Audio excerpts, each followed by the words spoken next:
Okay, so welcome to East Rock Creek Village's Armchair Travel. Today we're doing Mama Addie's Scrapbook, and we're going to go on a family adventure of with Roger Glass and learn about his discoveries about his family.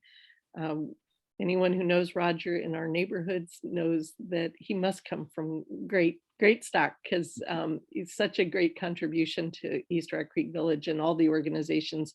And I just want to say we're very pleased to have his mama, Alba Glass, with us. And she's so welcome. And what we're going to do today is I'm going to introduce Roger, and then we're going to see a little video, then we're going to have a presentation with PowerPoint, have some time for Q&A. So thank you all for being here. Folks will be joining us along the way. So I know that Ms. Glass could give a different kind of bio of her son, but I'm happy to say that Roger Glass is a 1975 graduate of Howard University. He's a writer, a storyteller who's written regularly about music, arts, and education. And he's done a number of jazz programming for East Rock Creek Village that has been very popular. He's the former president of the Washington, D.C. Association of Black Journalists and a founding member of the D.C. chapter of Concerned Black Men, an organization that provides mentors and programs for youth. For 33 years, Roger was employed in the communications department at the American Federation of Teachers, where he served as editor-in-chief of several publications. From 1984 to 88, Roger hosted a Sounds of Jazz program on WDCU FM in DC, and he's published numerous articles on R&B, jazz, and gospel music, and interviewed performers ranging from Dizzy Gillespie to Al Jarreau to Stevie Wonder and Patti LaBelle. And as I said, he's blessed us with two jazz programs for our armchair programming that you can see online. Roger began his journey into his family's history a little over a decade ago, when he happened upon a scrapbook that had been buried in the basement of his grandparents' Tarrytown, New York home for more than 60 years. Kept by his great-grandmother, Addie Jackson, or Mama Addie, the scrapbook dated back to the early 1900s and was stuffed with newspaper articles, church programs, concert announcements, and school report cards and other documents highlighting the life and achievements of Roger's ancestors, as well as those of other African Americans. It was only after finding Mama Addie's scrapbook that Roger began to understand and appreciate his family's rich history of social and political activism. Since discovering the scrapbook, Roger has been actively researching his family history and sharing what he's learned through presentations on his family history blog. It's called Mama Addie's Children. We'll put the link in the chat. Roger is currently working on a book about the scrapbook and his family's history. And Roger and his wife, Linda, who serves on the East Rock Creek Village Board, live in Northwest DC in the Shepherd Park neighborhood. And they have two daughters, Sydney and Kelsey, and proud grandpa of Jamie Harley. And so with that, I just want to welcome Roger and all of you for being here. And let me spotlight you for a second here. Roger, you want to say a few? Very good. Well, thanks again for this opportunity, East Rock Creek Village. We've been together before talking jazz, but now we're talking some family history. As Shelley just mentioned, my mother, Alba Glass, is on with us. My 93-year-old mother lives in Phoenix, Arizona, and doing very well. So I'm glad to have her. I got to say the token hi, Mom. So, Mom, glad to have you as usual. I'm going to just spotlight her for a second. Okay, there you go. There she goes. Okay. Right. Looking good, Mom. Looking good as usual. So before I get into the meat of my presentation, there's a short video that was done just about a month ago prior to an article, or was part of an article that appeared in the Westchester, Rockland County, New York Daily Journal News related to my family history research, and particularly Mama Addie's scrapbook. So I like this, just a short 2-minute video, and let's start by showing that now to give you some of the helpful background. Yeah, and if the little film strip of our photos is taking up too much room, you can minimize it with the little buttons on the top of what I call the film strip. There we go. We'll get started. My great grandmother was Addie Jackson. She referred to by the family as Mama Addie. Married to my great grandfather Clarence Jackson, referred to by the family as Papa Jackson. In 2009, when shortly after my aunt, who lived in my family home in Tarrytown, New York, passed away, we were cleaning out the house in preparation for putting it up for sale. And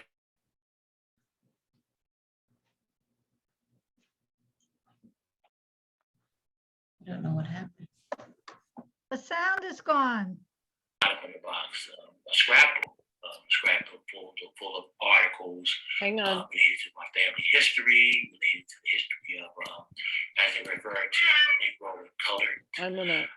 people in the The sound's early back. 1900s, as well as church programs and other documentation that really gave me tremendous insight. For your patience. I'm gonna get it booted back up.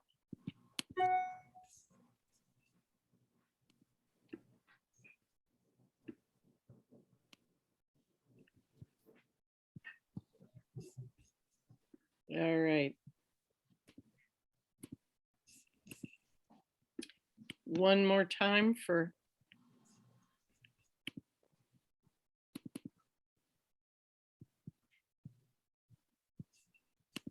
Addie Jackson, she referred to by the family as Mama Addie, married to my great grandfather Clarence Jackson, who was referred to by the family as Papa Jackson. In 2009, when shortly after my aunt, who lived in my family home in Tarrytown, New York, passed away, we were cleaning out the house in preparation for putting it up for sale. And in the basement, we discovered a box with a lot of materials in it. But as I went through the box, I found at the bottom of the box a scrapbook full of articles related to my family history, related to the history of, as they refer to Negro and colored people in the early 1900s, as well as church programs and other documentation that really gave me tremendous insight into my family history and into history of Blacks and African Americans in the early 1900s.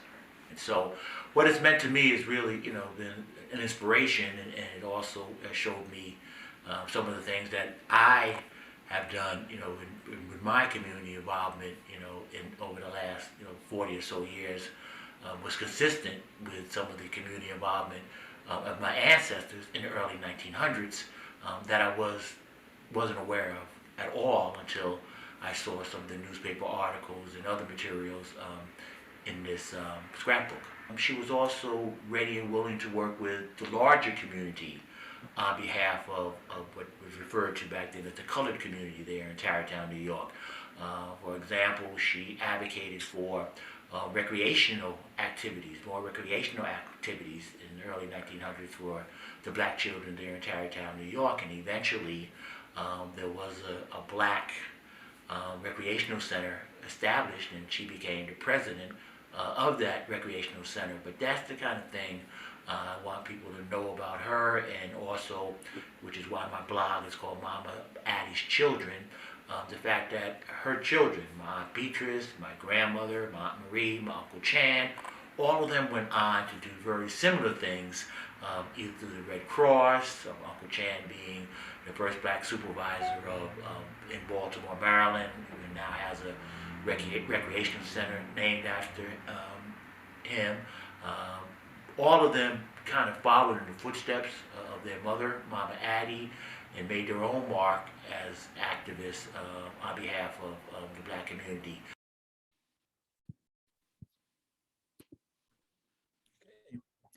Well, thank you. I think that kind of sets the stage. I started Logan off when he was about 6 months old with modeling. Oh. A lot of people would always say that. Okay. Okay, so we can start the slideshow, Shelley.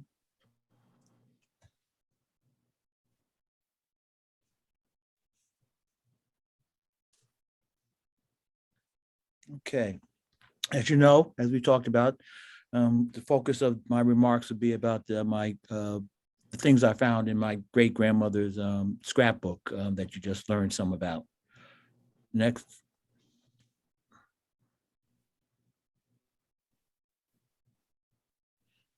This is a close-up of the scrapbook, and this is the home in Tarrytown, New York, that I found the scrapbook in, buried in the basement probably for 60 years or so.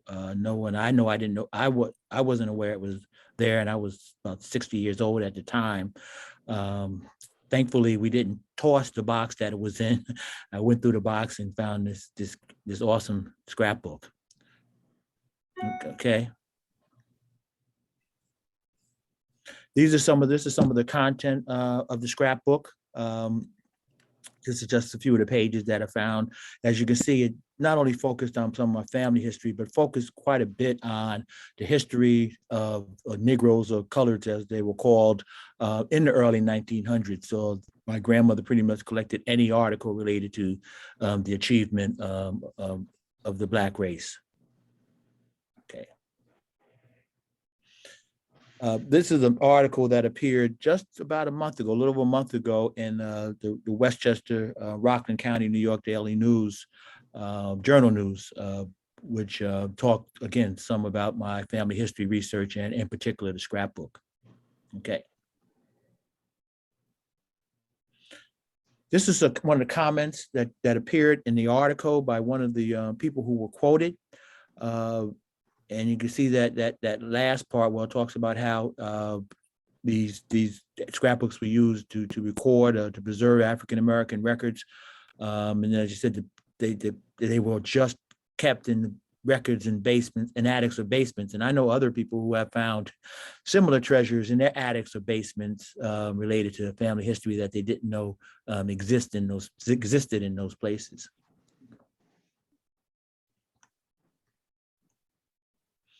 This is another comment also from that same article. I'll give you a chance to read it, the bottom part being the most important part.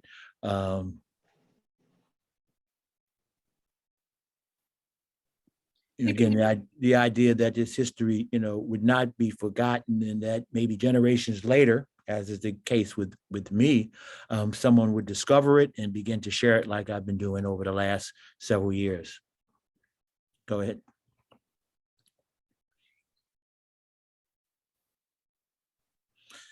This little fragment of a letter to the editor to the Tarrytown Daily News from 1917 was really what spurred a lot of my interest, because I found this fragment before I found some other parts of the scrapbook, and I was particularly just that quote there on the left that you see was actually the last paragraph in this particular column by my great aunt, one of Mama Addie's daughters and my grandmother's sister.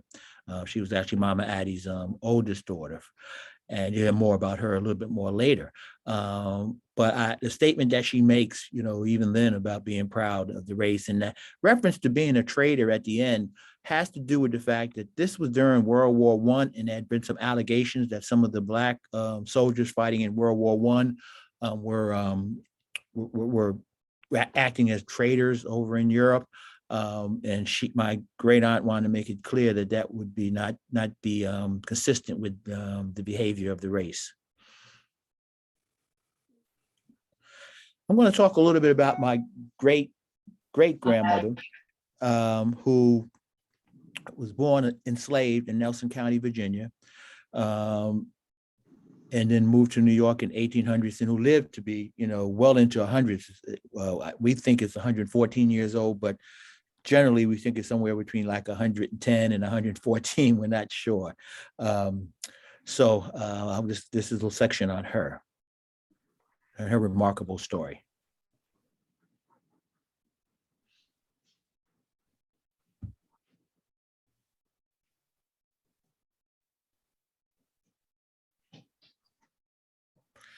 I want to just make a reference to the terminology here, because in more current times, we've begun to refer to what we used to call slaves as enslaved people, and rightfully so. Because when you talked about slaves, you were talking about who they were, and they weren't slaves, but they were enslaved.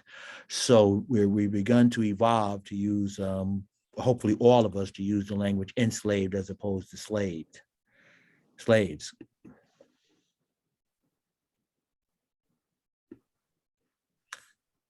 And this is just a little bit more of a statement on that last use of terminology, where it says the noun slave implies that she was at her core slave, but the adjective enslaved reveals that while she was in bondage, she was not at her core. Being in bondage or being a slave was not her core existence. Now, this is for those of you who don't know what Nelson County is. It's in Southwest Virginia, not too far from the Charlottesville, where University of Virginia is, not far from Route 81. I actually was invited down there last July to do an in-person presentation to the Nelson County Historical Society. They were obviously interested in my great-great-grandmother and her life there as an enslaved person on a couple of plantations there in Nelson County.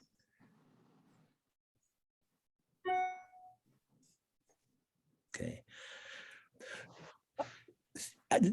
While the vast majority of the enslaved Africans worked on plantation in the field, some were, as it points out here, domestics and worked as butlers, waiters, maids, seamstresses, and other jobs. My great-great-grandmother, as you see, was going to find out was a governess. You can go to the next slide.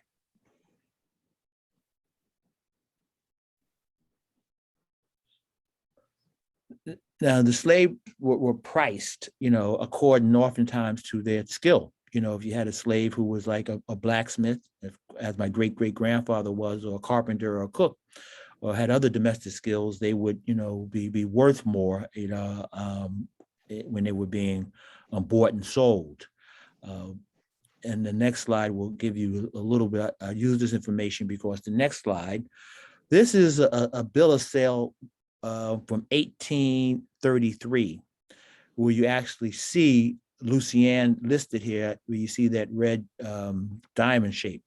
It says one girl, Lucienne, 15 years old, very likely 15 years old, because they didn't know her age for certain, but that's consistent with the age that we have. She was valued at $850, and that was, quite frankly, that was a good amount of money to be valued at as a slave. As you can see, the piano was valued at $230, the family's piano. So she at least was worth more than the piano. The next slide. As I said, Lucienne was a governess. She worked actually in the home, caring for the children and doing other things at that location.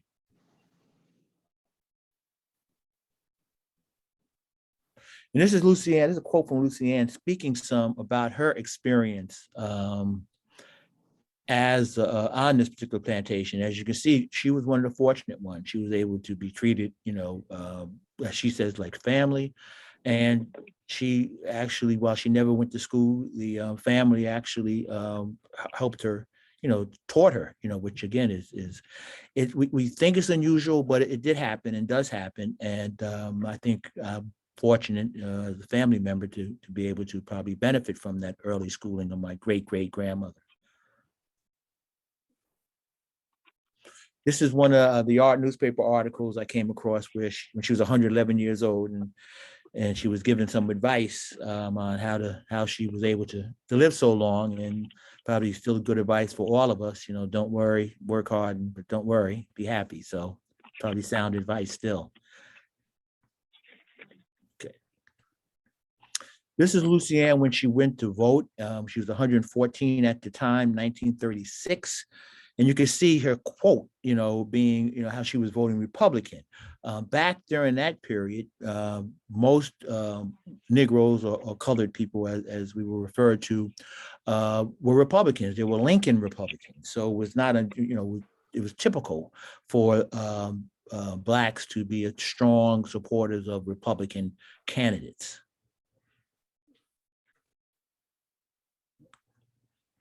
At one point in 1936, the Columbia Broadcasting System, CBS, did a contest where they were trying to determine who was the oldest voter in America.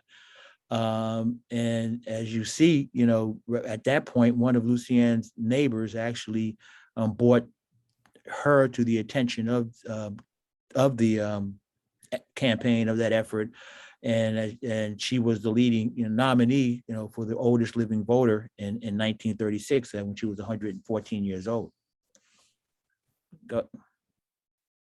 I actually was asked to, when the New York Times did their 1816 special section in 2019, and they asked for some stories of people's enslaved relatives. I shared it with them, and they asked me some questions and asked me to include, if they could include it in their follow-up to their special edition of in the New York Times Magazine. So it got some national publicity there, at least through the New York Times. Go ahead. Great. Now I list, these are some of Lucianne's children. She had others, but I do want to single out Clarence Jackson, the 5-year-old, because that's my great grandfather, who I'll be talking about now. So.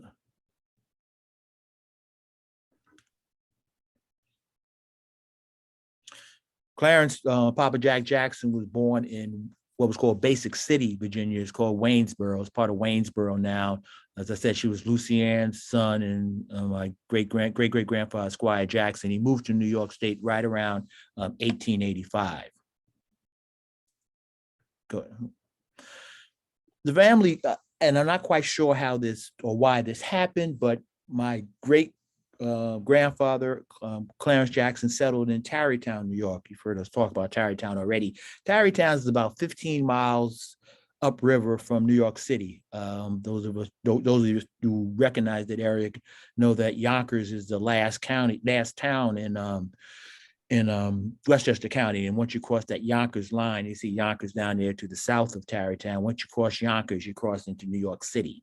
So he ended up on the right on the Hudson River in Tarrytown, New York. And I think it probably had a lot to do with the fact the train, ran and still runs, between New York and Tarrytown pretty actively. And I'm guessing that's in part how some folks ended up in that part of the state.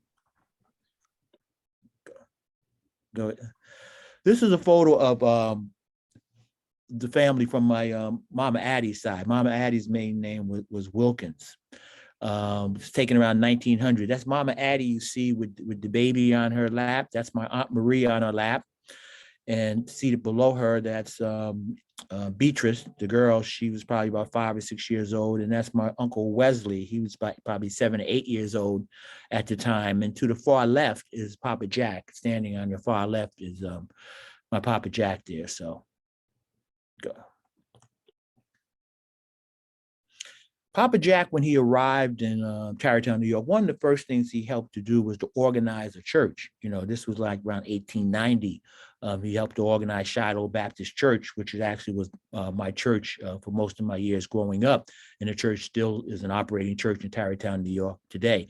You see Papa Jack there. He was the first superintendent of Shiloh Baptist Church. You see him standing there in the middle, in the group in front. So he was one of the founders of this particular church. Papa Jack got a job working for the president of New York Central Railroad. And as many of you probably know, back in the late 1800s, early 1900s, railroads were the most predominant source of transportation for most Americans. And the president of the railroad was a very, very powerful and influential man. So Papa Jack actually worked for the most part as his chauffeur. And I'm sure Papa Jack in his travels with the president of the railroad was able to share some insight and wisdom with the president, because he worked for, I think, 4 or 5 different presidents. He worked there for 42 years. So he worked with 4 or 5 different presidents of the railroad during that period.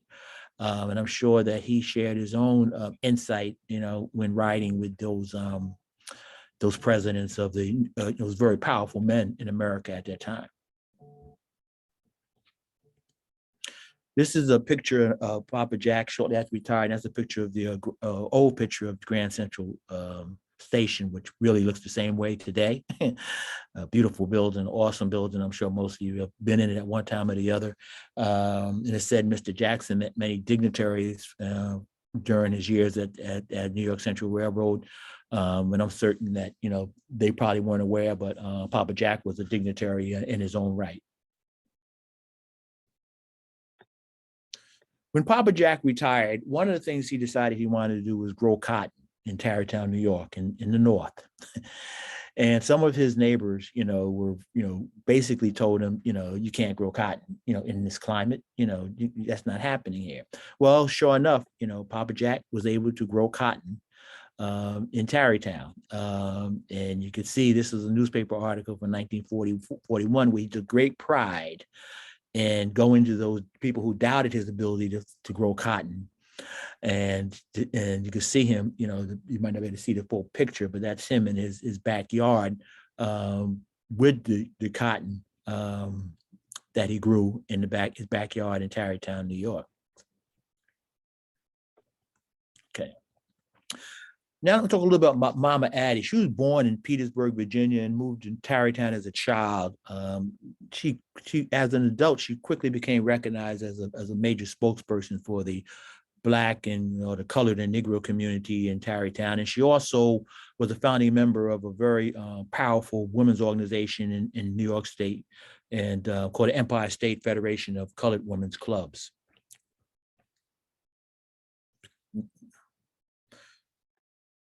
At one particular meeting where when Mama Addie was in attendance, the chair of the meeting asked for her to, she's referred to as a member of the colored race, respected by both races. And she spoke up about the need for recreation for colored boys and girls in Tarrytown. You can see her exact quote there, because she was concerned that there wasn't enough for the colored boys and girls in Tarrytown to do, as opposed to the segregated white, and even in the North at that point in it's like 1910, 1912, where it was segregated facilities in many places.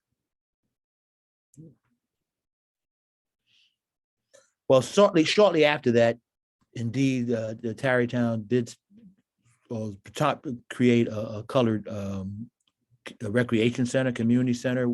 And Mama Addie, as you can see from that article, Mrs. Clarence Jackson, became the first president of that colored community center, which was something that she had advocated for, not just at that previous meeting, but I'm sure at other times as well.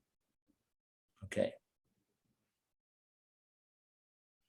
Mama Addie, was a Republican Party activist in Westchester County, and particularly in Tarrytown, where she was president of the Republican Club.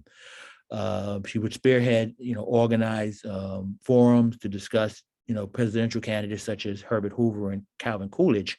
You can see Mrs. Clarence Jackson will preside at the meeting. This was, you can't see the full date, at least I can't see it on my screen here, but this was the early night, when Hoover and Coolidge were candidates.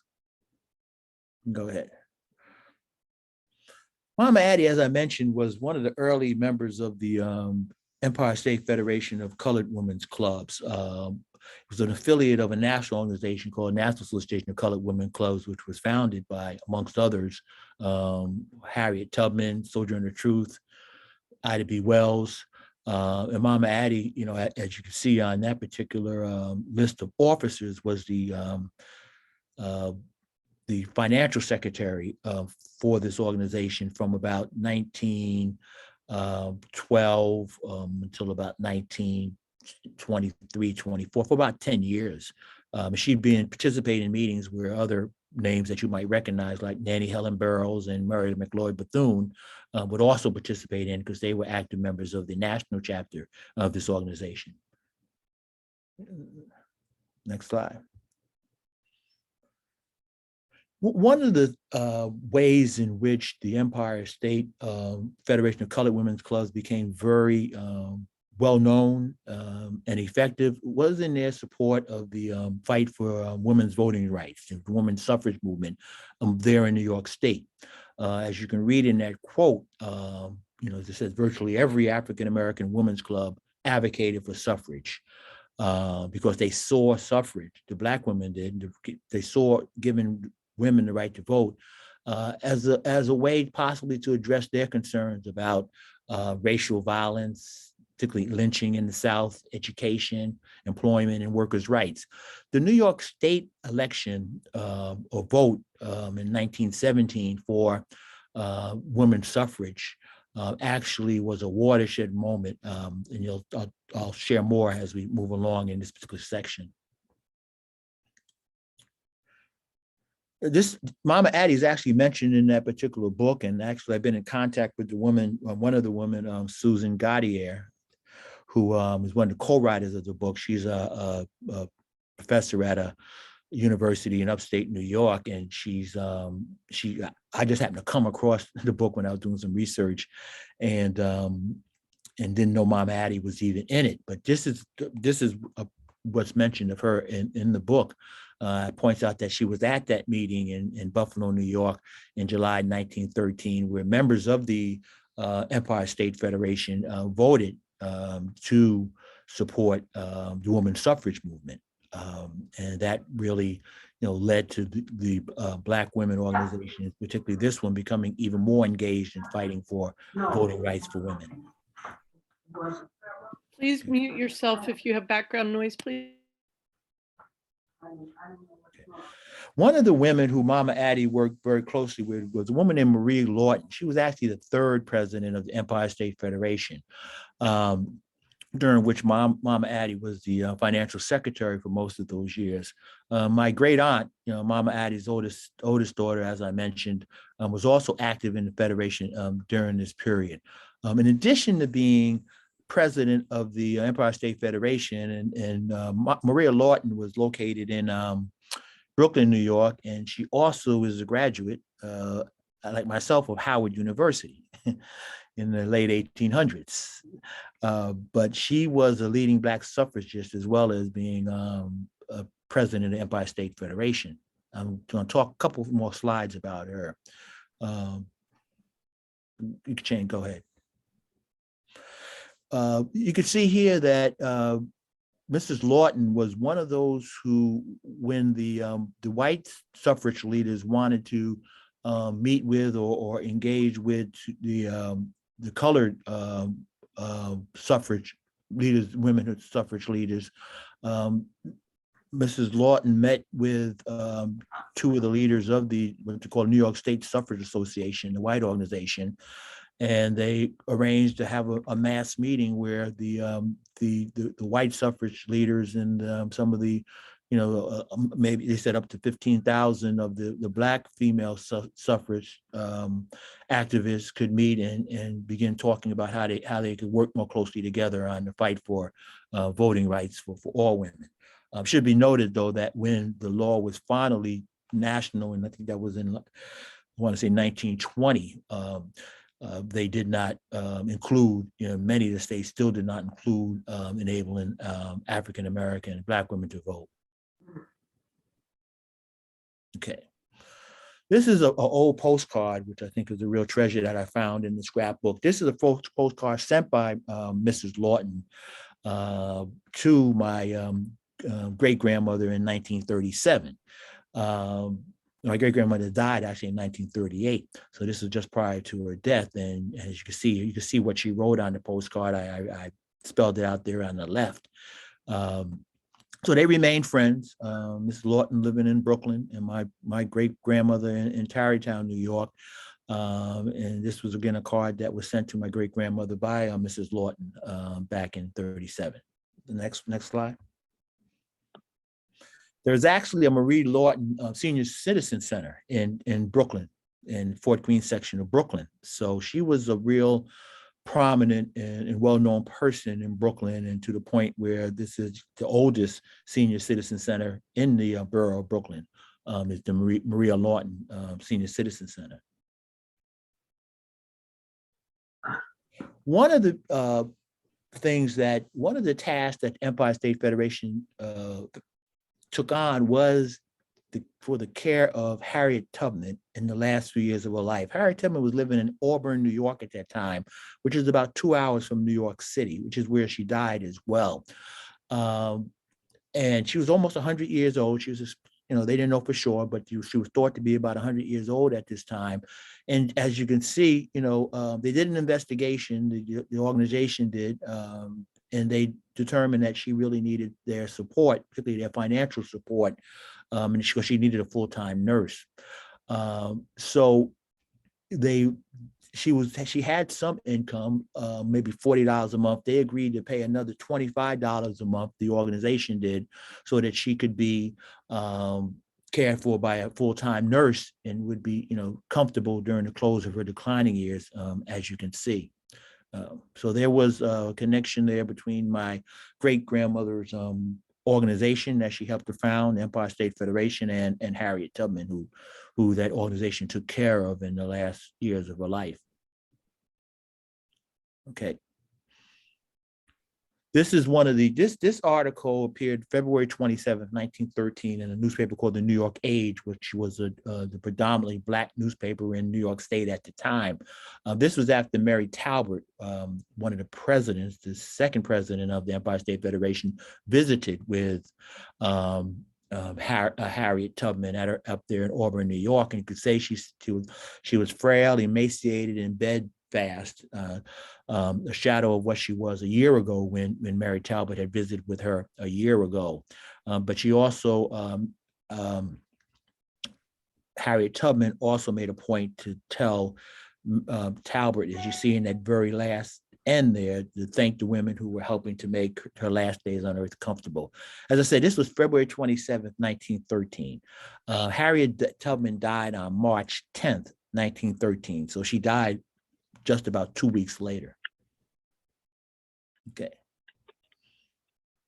This is one of Harriet Tubman's last statement. This was in a book called Vanguard, How Black Women Broke Barriers. Harriet Tubman had embraced the cause of women's suffrage. Harriet Tubman was a very active and outspoken suffragist in the last years of her life, and she allied with the Empire State Federation Club that we've been talking about. And then one of her last messages was, tell the women to stick together. God is fighting for them, and all will be well. So apparently that was one of the last things that she said before her death, to tell women to stick together and continue fighting, in particular for the right to vote. Go ahead. This is a headstone that's on Harriet Tubman's grave in Auburn, New York. And as you can see at the bottom, it was erected by the Empire State Federation of Women's Clubs. They actually it went up sometime after her death, but they did manage to put a tombstone on her grave there in Auburn, New York. Go ahead. This is a little bit more about Mama Addie, a different side of Mama Addie of sorts. At one point, when Mama Addie's two of her daughters, my grandmother Virginia and my Aunt Marie, were living in a home in Tarrytown, they were served with a summons to vacate the property. I'm not sure why. I don't know, they were behind in rent. I'm really not sure why. But when the constable or the police officer showed up to serve the summons, Mama Addie did not take kindly to him being there. And as you can see, He shoved him, caused him to fall against the wall. And it led to him having at least he claims a injured left shoulder, and to the point where he had to strap up his arm when he showed up in court. So note the charges were eventually dropped, but Mama Addie had really obviously defended her family at that point and wasn't afraid to do it physically. So I like that. Mama don't take no mess. So okay, next slide. This is something that was said about Mama Addie in a newspaper article upon it when she passed in 1938. And as you can see, it really spoke of what she was throughout her life. She was very much an advocate for the race and willing to help those who were in trouble. So that's, I think, that statement speaks well of her and speaks well for what she did throughout her life here. So next one. We'll talk a little bit about just some of Mama Addie, all of Mama's children. I'll be try to go through pretty quickly. There were 5 of them. Wesley, the oldest son, my Aunt Beatrice, who you'll learn more about than others, my Aunt Marie, my Uncle Chan, as we called him, Clarence Jr., and the youngest one, my grandmother, Virginia. So we can go through that. Beatrice was the first Black girl to graduate from Washington Irving High School in Tarrytown, New York. The school is still there. Actually, my mother, who's with us today, graduated from Washington Irving High School. I think Mom probably graduated in the early 1940s, Mom, sometime in the 1940s. She would have graduated. But Beatrice was the first Black girl to graduate from the school. The school is there, and it's a junior high school now. Beatrice also wrote letters to the editor that were published in Tarrytown Daily News and other newspapers, and I'll share a few of those.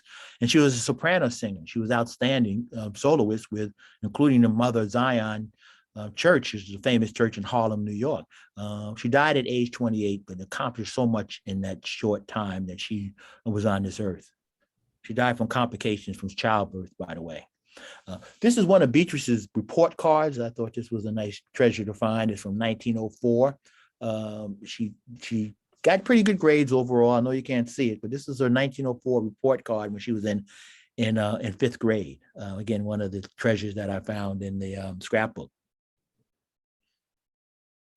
Okay. She would frequently write letters to the editor if there's anything that came up particularly controversial that she felt related to or critical related to the Black community, either Tarrytown or even nationally.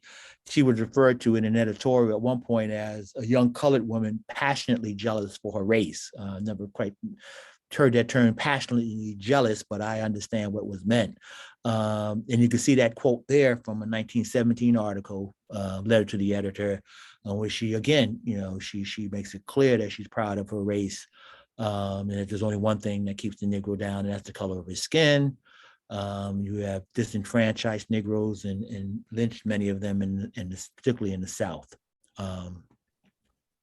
I hope I'm giving you a chance just to skim these articles, because I just got a few more slides. So I want to get through all of them, but I just want to give you a sense to the kind of ways in which she advocated in her writings for colored and Negroes, particularly there in Tarrytown.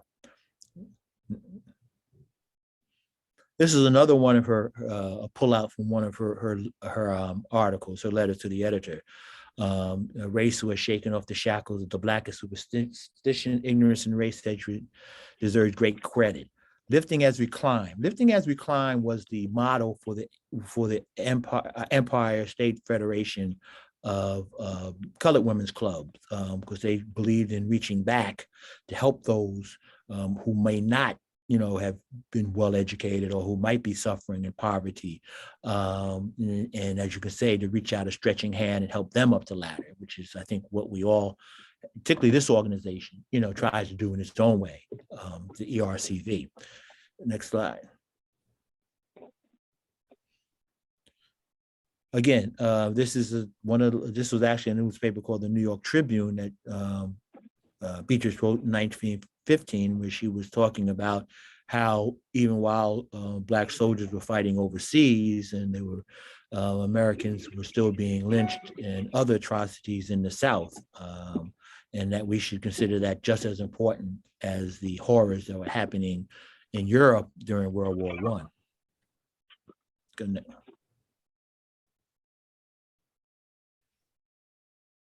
This article is the one that actually prompted the article you saw that about a month ago that I showed you that was in the newspaper in Westchester and Rockland County. At one point in the year, I believe it was 1913, they wanted to show the movie The Birth of a Nation in Tarrytown, New York. And as you probably know, there was a very controversial movie because of the way it portrayed, the negative fashion in which it portrayed Black people. And at one meeting where they were arguing, where the Black community was arguing that the movie should not be shown, this is a comment that Beatrice made, that the picture would start trouble, and that the effects would be very hard. Now, they eventually showed the movie, and they took out 2 scenes, which they claimed were the most negative scenes in the movie, but they still showed the movie, even though the Black community strongly protested the showing of that community, that movie there in Tarrytown, New York. Beatrice, as I mentioned, was a very sought after singer and actually organized concerts. You can see here, that little pullout is from that program at a church in St. Philip's church in Brooklyn, where she's referred to one of New York's favorite sopranos. And again, this is a woman who died at 28.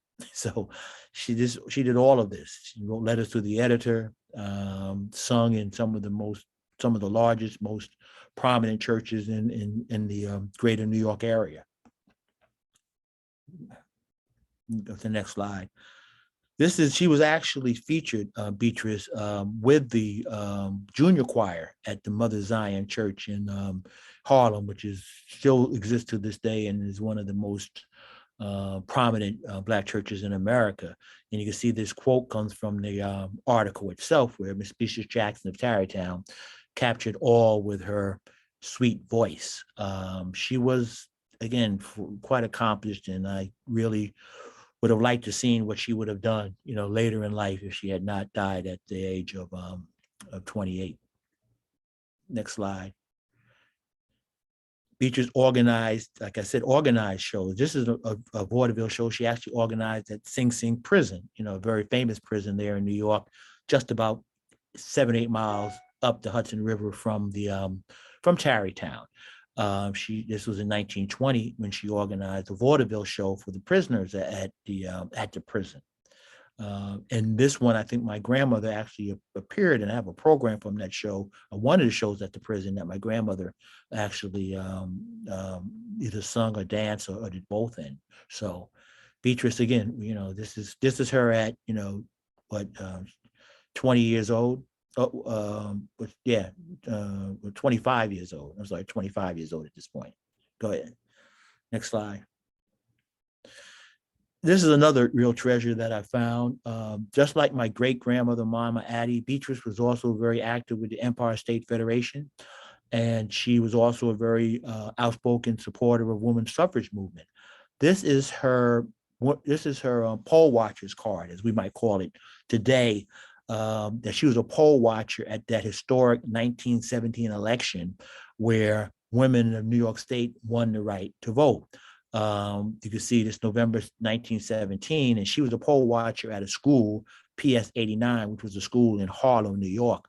Again, this is a real treasure. This is the original poll watcher card that Beatrice had when she was called upon, or when she served as a poll watcher on behalf of the women's suffrage movement in 1917. Okay. This is, again, then following Beatrice's death, there was an article in the Tarrytown News, and this is one of the quotes from it. The Negro race had no better defender than she. She was a race woman from the bottom of her heart. Again, she was an advocate for the color of the Negro race, both in Tarrytown and elsewhere. very proud of her, quite frankly, very proud. I'm going to talk a little bit about a couple of uncles and cousins who were in World War I and World War II. That's my Uncle Jimmy in that lower photo, and that woman with my Uncle Jimmy is my mother who's on this call. So that's my mother. Look, I see her react. She knows she's in a picture. That's my mother who's on this call, during World War II, with her first cousin, Uncle Jimmy. We call Uncle Jimmy. So go next slide. In World War I, my one of Beatrice's sons, great uncle Wesley, registered to participate in World War I. Like many Blacks who chose or volunteered for that war, he was assigned to a job as a cook. And many of them you can see actually in his registration form where they put cook on it right in the middle of that first page there. This is a letter, you can go ahead. This is a letter that he wrote back to the newspaper in Tarrytown when he was at a military base in Newport News. And if you can see, and I know it's maybe cut off by the photos, but you can see that he was quite a writer in his own way, where he talks about, the images he gives of the setting sun's glorious rays and the little oyster boats floating by, and the singing of hundreds of men accompanied by guitars. So this was a letter that he wrote during World War I that was published in the newspaper in Tarrytown, New York.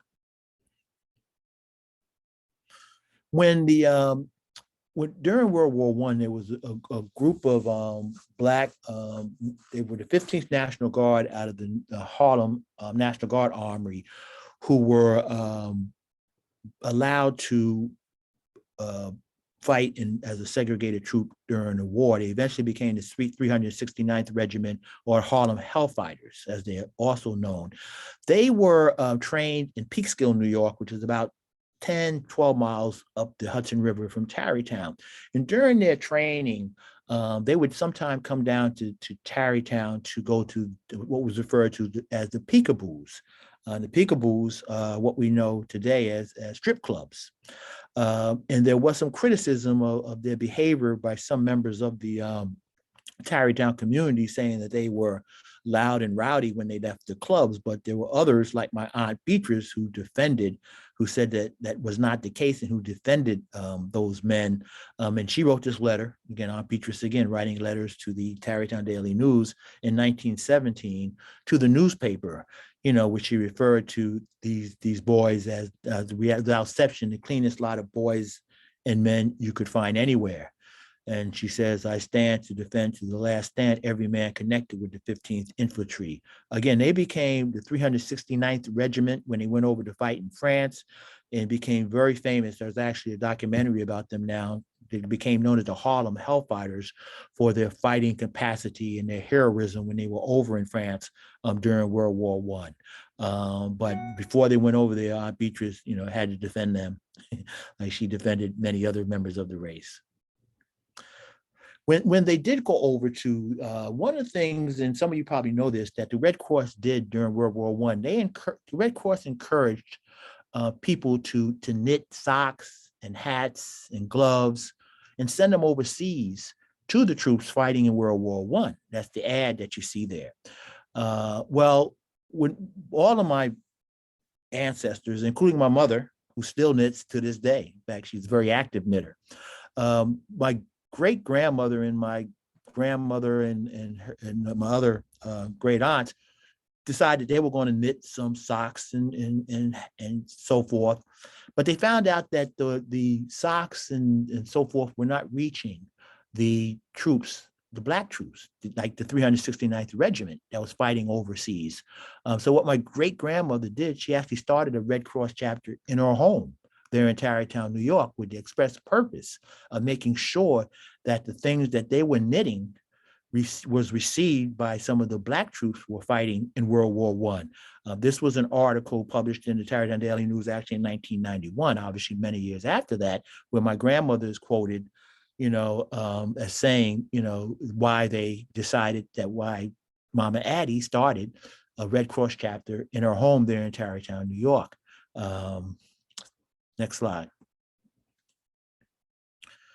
This is my Uncle Bubby, we called him, Channing Conway. He was a Tuskegee Airman. You know, you see him there in that framed picture, but that's also him on the cover of an NAACP magazine on the left. That's him pictured on the left with some other Tuskegee Airmen from New York. This is what, 1945, so this is World War II, of course.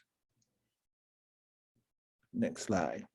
I'm going to talk just a few minutes, well, briefly about my Uncle Chan, who was considered a wonder kid as a high school athlete, and became the first Black recreation supervisor in Baltimore City, Maryland, and where he fought for more opportunities. And I point particularly to his role as fighting for recreational activities for Black youth in Baltimore, because you can see that's consistent with what his mother, Mama Addie, did in the early 1900s. His time would have been probably in the mid-1940s through the 1950s into the 1960s. Next slide. His time in Baltimore, I should say. He was, he was, an outstanding athlete and written up in newspaper articles. You can see he's referred to for his terrific burst of speed and his ability to twist and turn. And then upon graduation in 1922 from high school, he went on to Springfield College in Massachusetts on a track scholarship. But he was both a football and track star at Washington Irving High School there in Tarrytown, New York. Okay, next slide. Here's this is Uncle Chan, as referred to him, Mama Addie's son and my grandmother's brother.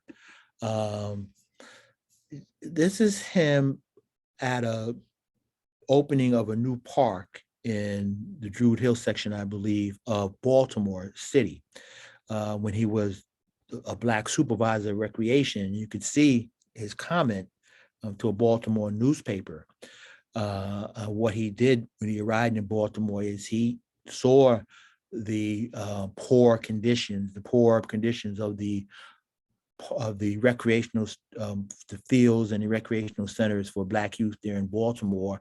So he said he used every trick in the trade that he could to command, better to gain facilities and opportunities for Black youth. Again, very much aligned with what his mother, Mama Addie, did,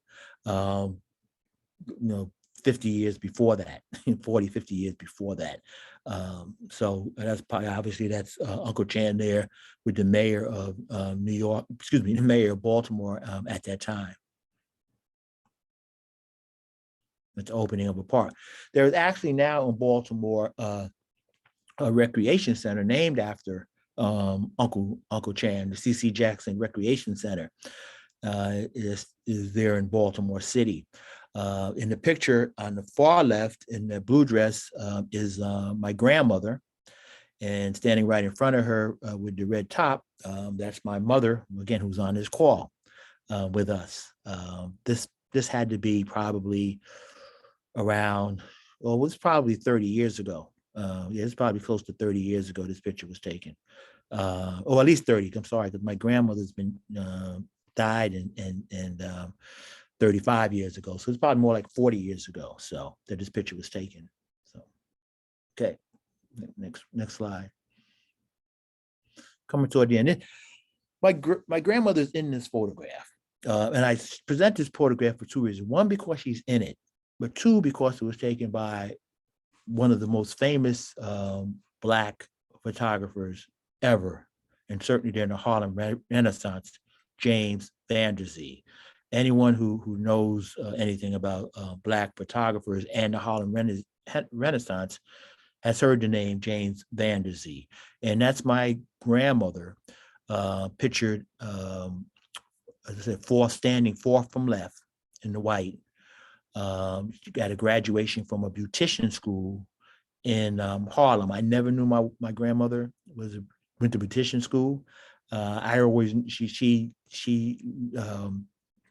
Her work when I was growing up was as a seamstress, a very good seamstress, but she apparently went to beautician school as well. But this is also a very, You know, I tell people I have a photo of my grandmother with James Vanderzee. Those who know about James Vanderzee are quite impressed, and so am I that she would be in one of his photographs. Okay, got about 2 or 3 more slides, and then I'm gonna. Again, this is my grandmother in the middle in the white with the hat on. That's my Uncle Bubby, the one who became a Tuskegee Airman. On the far left, my Aunt Jerry, who was the aunt who lived in the house until she passed away, and we sold the house around 2009. On the far right, that's my Uncle Jimmy, who was in World War II as well.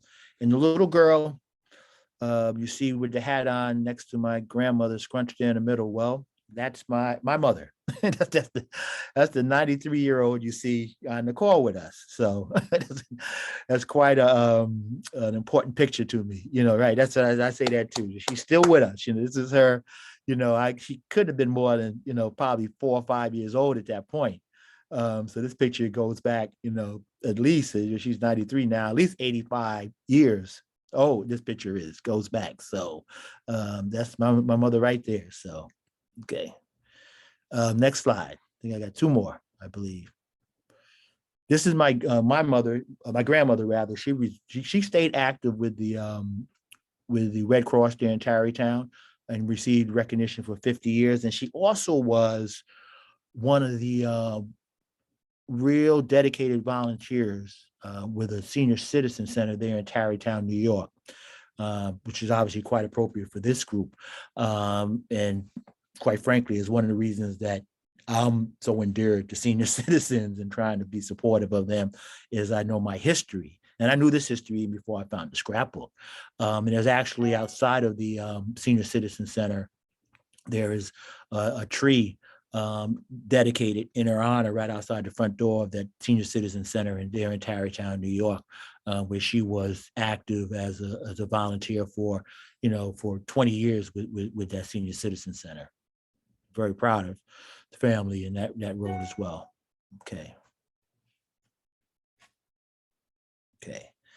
And finally, this is a gravesite in Sleepy Hollow Cemetery in Tarrytown, New York, where my Lucianne, who you heard about, was my enslaved great-great-grandmother is buried, as well as my Mama Addie, Wesley, Mama Addie's son, and Clarence, Papa Jack.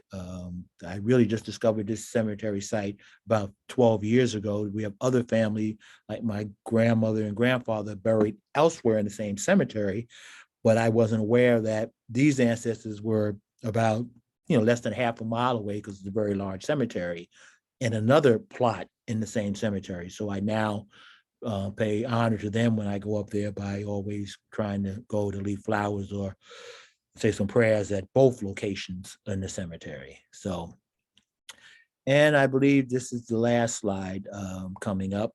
Then I'll be open to questions. And I pretty much have, dedicate this, all of this to Mama Addie and Papa Jack, because I see them as really the kind of the foundation of a lot of this information I've been sharing. It was Mama Addie and Papa Jack children, along with my mother and myself in some respects, who have carried on, a family tradition of community service and social activism that they really, I think, set the example for, going back to, the early 1900s, as you can see in this presentation. So hopefully you found it informative. So thank you for your time and attention. If you have any questions, I'd be happy to answer them. Thank Thank you. you. I thank you so much for showing it. I really enjoyed it. I've tried to do some of the same things with my family, but I got kind of stymied. I did have a great grandfather in the Civil War. Wow. And my grandfather was in World War I. So let me, one of the things, first of all, it's great that you're doing that. But one of the things that I always tell people when I've had a chance to be on these Zoom calls, or when I've done a couple of in-person presentations, is that I know the mistake that I made was I did not begin this research, 30 or 40 years ago when my grandparents were still alive. When My regrets as aunts and well. uncles, yeah, I know the feeling. When some aunts and uncles were still alive, so I Yeah. constantly encourage anyone on this call, because you don't know. It wasn't for this scrapbook. I wouldn't. 90% of the stuff I just showed you, I had no idea. I knew Right. some of it, Mhm. but most of it I didn't. And if I had seen this scrapbook, in 1970, 1980, even. And been able, when my grandparents were still alive, I would have again, some aunts and uncles and cousins were still alive who have now passed on. I would have had so many questions, and so many of the documents and yeah. photographs that I have, today, that I don't know who. I got so many questions. Well, who are these people in these photos? Some of these photos. So, I encourage anyone who has any older relatives to, and a lot of times they're happy to talk, but you just have to approach them and ask them, some Well, of I that. just the opposite. When I started doing it, my dad told me, said, I don't think you need to do that. And I found out why, because his grandfather had died in an asylum, and he thought that was because he was crazy. But his grandfather was a preacher that went from town to town, and he had to jump off of the train in some stops that he made, and he hit his head, and they took Black folks to the asylum. They didn't take them to hospitals. So Daddy was glad that I had done some searching. That's an and amazing found out story. Yeah, that his But- great grandfather was not crazy. that's right. Now, I had, my mother on this call. When I mentioned to my mom I was doing this, she was like, she wasn't saying don't do it, but she was saying, why do it?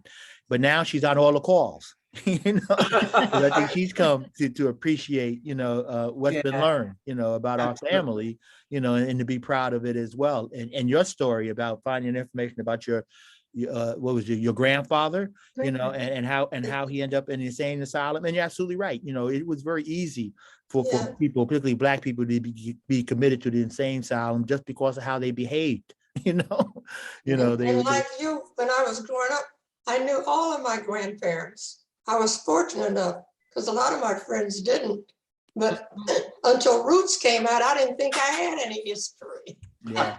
And that's Roger, I'd like to congratulate Roger. This is Yvonne Irvin. Hi, Yvonne. Roger, thank you so much for memorializing your family in such a wonderful, wonderful way.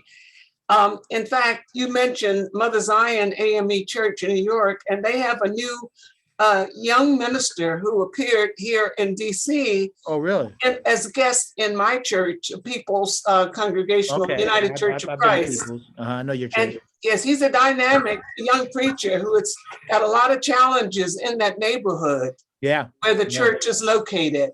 Yeah. But that's what they needed, this young, fresh blood. Yeah. And I can't say enough about your great grandmother Addie, and to have died so young and to have accomplished so much. That was Beatrice. That was the Beatrice. Yeah, that was Addie's daughter, right? Yes. Now, do you still have roots in Tarrytown? I got a cousin or two who live there. But my mother lives in Phoenix now. I've got some family still in the county, right west of the county. I got some family that live in, particularly on my father's side, who live in like White Plains and Greenburgh, New York, and in Ossining, New York. So I do have family in Ossining, New York, but I don't have the family that I had there, 25, 30 years ago. They have either passed on or moved out of the county. Most, quite frankly, have passed away. But I still managed to go up there, and see the family I do have. I try at least, 3 or 4 times. Well, that's great. Yeah. I just want to add in closing that the DC government gave seniors iPads. Many of us got these iPads free of charge. And we've had sessions on how to research our family histories. Okay. And frankly, when you get the iPad, there's nothing I went back and did things pertaining to my family. My father's from St. Mary's County in Southern Maryland. And so with just a few clicks, you're able to really access a lot of information about your Mhm. parents. Mhm. And I just want to say in closing that we have this time when with discussions about critical race theory, and there's so many unheralded heroes in the human rights movement, like your ancestors, Mhm. who are unheralded. Nobody ever knew their names, and they have contributed so much Right. to human rights. Mhm. And I like to listen to a program on WAMU on Saturday mornings. It comes on at 5 o'clock. It's from the Virginia Foundation for the Humanities, and it's called With Good Reason. And many of the scholars who contribute are from universities around the Virginia area. And they get into some very scholarly discussions, but they're on at 5 a.m. on WAMU, 88.5 FM. Yeah. They cover That prime such, time. yes, such Yeah. historic Yeah. Yeah. information Well, I have good that you're gotten. listening. Yeah. And if you just Google it, you'll find out more about it. But again, thank you so much, Thank Roger. you. And, Thank you. and Thank you. may God bless your mother who's with us. And I'm so glad you're giving her roses and reason Yeah, to be well, I proud. have to. She's all over. I mean, you see, she's all over this presentation in one way or the other. I love it. Thank you so much. And, Thank you. And let me also say, a lot of the research I found, I'm fortunate that because of the activism, particularly of Mama Addie and Beatrice, I found that there were newspaper articles, particularly in the Black press in and around Yes. New York City, that newspaper, New York Age. So I subscribe to a service called newspapers.com. Okay. And they have all these historical newspapers, so I'm able to go in and just search. I put in their names. I put in New York Age. I put in the 1910 and 1920, a span of time when they may have been written about in the newspaper. And I've come up with a number of articles where they are indeed mentioned. In fact, most of what you've seen, most of those articles that you saw, many of them were I found using that source. So that source is very helpful. Is the Daily News still in print? The Tarrytown? No, it's not. It was, that newspaper, actually, the newspaper that wrote the article on me, the Westchester County, Rockland County Journal News, actually absorbed all of those small papers in that area, Rockland, Westchester County, probably, about 25, 30 years ago, at least. I see. So they provide, that paper, went out of business, but I guess they sold themselves and the best they could to the major. That's a Gannett newspaper. That Rockland Westchester paper. In fact, when the article is written about me, they sent a photographer from USA Today who did the video and took the still photographs. That was one of USA Today photographers, because as you probably know, USA Today is also a Gannett newspaper. Thank you so much again. Roger, there's a note in the chat from Doris Spiel, who had to jump off at 4 o'clock to go to another meeting. Okay. But she said, and you've talked on it a little bit, but can you say a little bit more about some of the resources outside of the scrapbook that you use to help fill in the stories?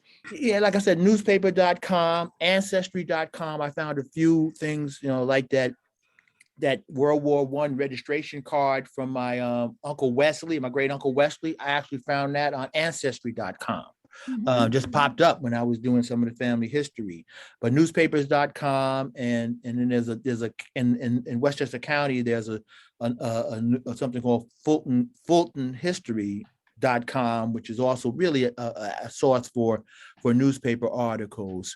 But there's a lot more research. I mean, at one point I went up to the library in Albany, New York, because I wanted to see if I could find more columns by in the Tarrytown Daily News by the my Aunt Beatrice, and I did find some additional ones and found a full column with the fragment that I had earlier.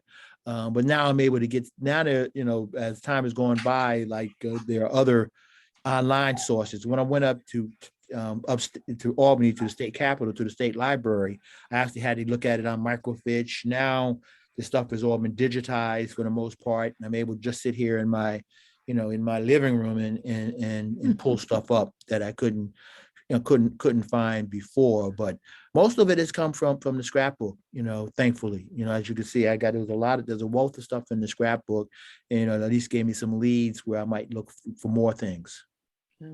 There's so much to be proud of. It's really a wonderful Thank you. discovery and sharing. Any other questions? We have some more time. I don't have a question, but I would just like to say, Roger, that I enjoyed that so much. My father was always telling us that we had these people like Jesse James in our background, and which would not encourage one to do the kind of research. Do the research. Do the research I anyway. certainly enjoyed yours a lot. Look, if you got Jesse James in your background, in your family history, I mean, you're not Jesse James. You're not. They won't. I don't think they will. I think it would be quite famous for people. You would be to be able to say that Jesse James is in your family history is noteworthy. So I would not be ashamed of finding out more about that. Would not be ashamed at all. Roger, your the Aunt Beatrice sounded just amazing. And I sort of made sort of something in passing, and I got distracted a few times. But so she was I saw in one of the articles that she was an interpreter of Dunbar. Does that mean that she was reciting poetry? Well, I think some of her singing, some of his writing was turned to Oh, it was songs. put to music. Yeah, that's my guess. I don't, but she sung spirituals. Mm-hmm. And she sung, and there are a couple of famous spiritual. Harry Burleigh is one guy who's a very famous Black writer of spirituals back in the early 1900s, and she sung on some of her programs. Some of his programs. I got some articles where she was singing on his programs. He wrote a spiritual. Actually, there's a documentary about him that I saw about four or 5 years ago up at University District of Columbia called Deep River. That was one of his famous spirituals, Deep River, and the name of the documentary is Deep River, and I'm sure it's on YouTube and so forth. But Beatrice, even as an 18, 19-year-old, was singing with well-known and famous composers, like him, another guy named Roland Hayes, who's also a very well-known spiritual, a very known singer. So yeah, again, I mean, I as I said on another call, I kind of see Beatrice as, as my muse of sort. I became a writer, and it was her, writings that really, wanted me to get even deeper into how involved the family was in advocating for the Negro and colored community. And it just, I can't tell you how often I think about what if she had lived. Yeah. Beyond, I know. Did her baby survive, though she was? Yes, he did. long-term? Yes, he did. Yeah. In fact, her son was the Tuskegee Airman. That was my Uncle Bubby. The one that when he survived, and she died about a month after his birth. But she never, I don't think she never recovered. She may have spent that entire month in the hospital. But yeah, her youngest child is my uncle. He's passed away now. My Uncle Bubby, who was a Tuskegee Airman. He ended up being a Tuskegee Airman. And you remember, Beatrice also was the one who wrote about the war and the fighting soldiers in World War I. And of course, she didn't live to see her son become a Tuskegee Airman, a proud Tuskegee Airman, which is obviously a great distinction. But yeah, that was the child who she as a result of his childbirth, ended her life. Yeah. So when she was talking about it would have been 1915 or so about World War I, and saying, well, people should be paying attention to what's going on here, not just what's going on in Europe. At that time, there were African-American soldiers in the army, but they weren't in combat. And because I just saw that. Well, the 369th Regiment, that 369th Regiment became the Harlem Hellfighters. What happened, they were sent to France, but they were assigned, to show you how the segregation was in our troops, they were assigned to fight with the French troops. They were actually, I got there newspaper articles in this scrapbook showing them actually in the uniform of the French soldiers. But when they came back, because they became known as the Harlem Hellfighters, and that's kind of nickname they were given by the Europeans, because the way, and again, there are plenty of news articles, you know, and documentaries about them if you want to look them up.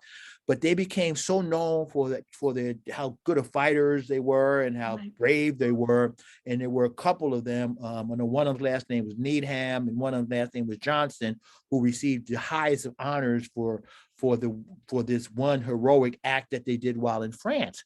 But they were actually segregated against even within U.S. military. And one of the ways in which they got there was a guy named James Europe, who was a great band leader, black band leader here in the U.S., who started a military band. Who they actually went over to Europe and performed during World War I. So there were blacks in a military band, a segregated military band led by a guy named James Europe, just like the country. Europe, just like the continent, I guess. Anyway, but there was some black fighters. I mean, they became very well known for World War I. 369th Regiment was their original name, but that was their real name, 369th Regiment. But the nickname became the Harlem Hellfighters. Mhm. Yes. Oh, no, eventually they did. At first they wouldn't. But it wasn't, give you know, the black soldiers no. guns. Well, as Yeah. I mentioned, my uncle, he was assigned to be a cook in World War I. And other blacks who volunteered for World War I were assigned to be stewards. They weren't that many allowed to fight. But I think because this particularly 369th Regiment was already organized as the 15th National Guard out of the National Guard Armory in Harlem, New York, they were allowed to go over there as an intact unit. After they were trained up in Peekskill, New York. They were allowed to go over to France, but again, they were basically turned over to the French army and say, "Hey, you can take this black troop to fight with your guys." You know, that's how deep we were in segregating them. Oh, yeah. Yeah. I'm gonna, we can stay on and visit for a few minutes more, but I'm gonna stop the recording now and just say thank you to Roger and for Yes. Mama being here and for everyone who's shown up to listen and learn and share. I'm really inspired and I'm grateful.